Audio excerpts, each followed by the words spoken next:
Born in Cuba, the senior Menendez, Jose, came to the US when he was just 16, married Kitty at 19.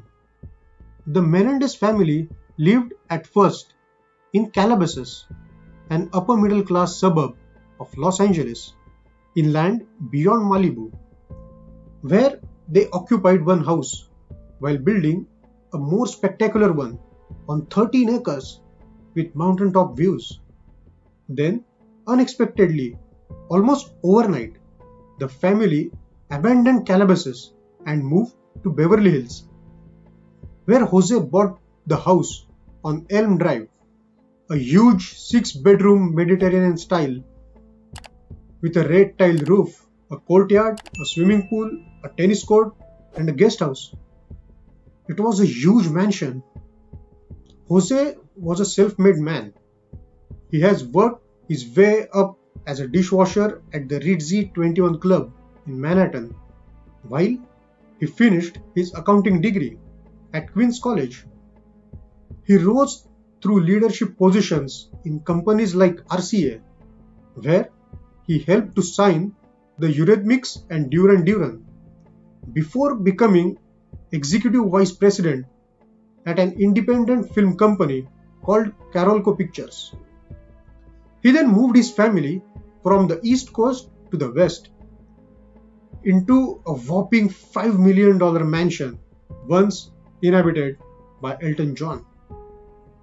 Lyle, the oldest brother, was born in 1968 and he was a star tennis player who attended Princeton and seemed destined for a career in business like the father he openly worshipped.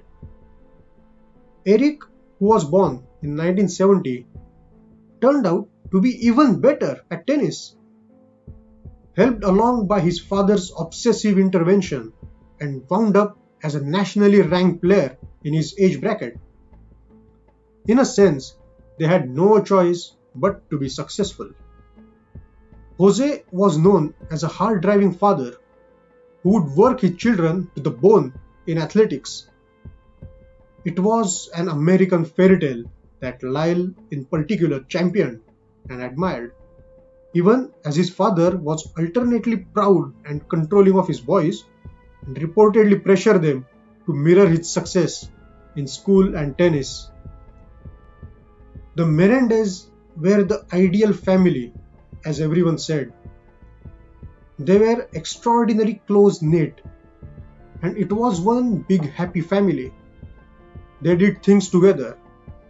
They telephoned one another several times a day and talked about tennis matches, girlfriends, and the results of the exams. They almost always had dinner together, which, in a community where most parents go to the parties or screenings every night and leave the children to their own devices, is a rare thing. They talked about world events as well as about what was happening in Jose's business. But the brothers had a rebellious streak and had recently been caught burglarizing neighbors' homes for fun. It enraged Jose, but still used his money and influence to shield them from any real consequences. On August 20th, 1989, Jose and Kitty settled in for a comfortable evening of television and videos in the television room at the rear of their house. Jose was in shorts and sweatshirt, and Kitty was also in sweatshirt, jogging pants, and sneakers. So they were just chilling out, watching TV. They had dishes of strawberries and ice cream on the table in front of the sofa where they were sitting. The sons of the house, Lyle and Erik, having returned from the movies where they said they saw Batman again after they couldn't get into License to Kill because of the lines, drove in the gate at 722 North Elm Drive, parked their car in the courtyard, entered the house by the front door, and found their parents dead, sprawled on the floor and couch in the television room, in shock at the grisly sight Lyle called 911 for help. "They shot and killed my parents," he shrieked into the instrument. When police arrived at the scene, Menendez boys were curled up in a ball on the lawn in front of their house, crying and screaming in grief. As police entered the house, they witnessed one of the most horrific crime scenes ever. Looking at the condition of Jose and Kitty, at first they thought it was a pre-planned mob attack. Maybe some business rival planned this horrific attack. Blood splattered all over the wall. There were pieces of flesh and skull all over the room. It would be hard to describe, especially Jose, as resembling a human that one would recognize. When an autopsy was carried out, it found that in one shot, Kitty's face was blasted off. The first round of shots apparently struck Kitty in her chest, right arm, left hip, and left leg. Her murderers then reloaded and fired into her face, causing multiple lacerations of the brain. Her face was an unrecognizable pulp. Expressing fear that the mob might be after them as well, the brothers moved from hotel to hotel in the aftermath of the murders. One of the front desk supervisors at the Beverly Hills hotel said that Lyle arrived at the hotel without a reservation 2 days after the murders and asked for a 2-bedroom suite. Not liking the suites that were available at such a short notice, he went to another hotel. In the following months, neither of the Menendez brothers acted like young men who had recently found both of their parents dead in a brutal, bloody murder scene. Instead, they acted like two guys who had just won the lottery. Jose was worth $14 million at the time of his death, and within 6 months, the brothers spent an estimated $700,000 of his fortune. But the suspicion of the brothers for their spending was later disputed by family members, who stated that there were no changes in their spendings before and after the murders. From the beginning, the police were disinclined to buy the highly publicized mafia hit story. On the grounds, the mafia hits are rarely done in the home, that the victim is usually executed with a single shot to the back of the head, and that the wife is not usually killed also. The hit, if it was, looked more like a Colombian drug lord hit, like the bloody massacre carried out by Al Pacino in Scarface. During the early stages of investigation, the police tried to narrow their search to the suspects who had motives to kill Jose and Kitty. They also investigated potential mob leads, but nothing came out of them.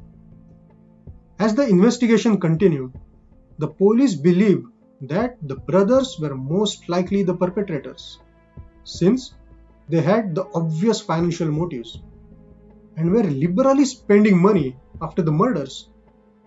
In an attempt to get a confession from Erik, the police convinced Craig, one of Erik's close friends from high school and a tennis buddy, to wear a wire while having lunch with him at a local beachfront restaurant.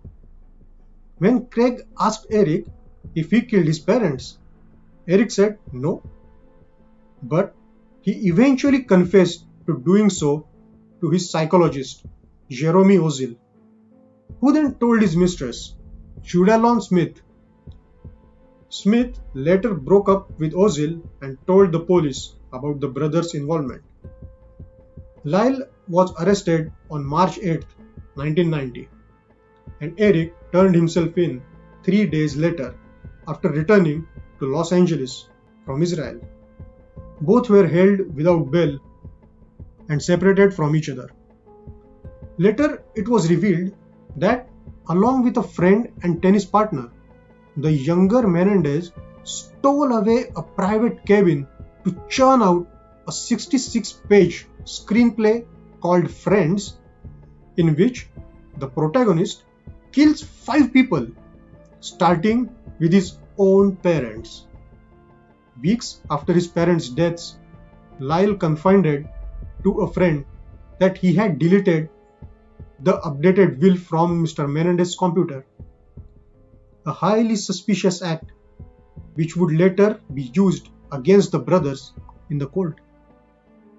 The brothers claimed they killed their parents to escape a lifetime of abuse. The defense was enough to get the brothers a hung jury in their sensational first trial, which was telecasted live. 2 juries, one for each brother, deadlocked in the case. But in the second trial, with a single jury and cameras barred, jurors rejected the abuse defense and convicted the brothers of first-degree murder and conspiracy to commit murder. Now they are serving life sentences in prison without the possibility of parole. So that's the story of Menendez brothers. Let me know your thoughts in the comment section. Also, if you are liking our videos, hit that red button and give us a thumbs up. Also, turn on all the notifications so that you will never miss any of our weekly uploads. If you like such strange and dark stories, you can check out our playlist.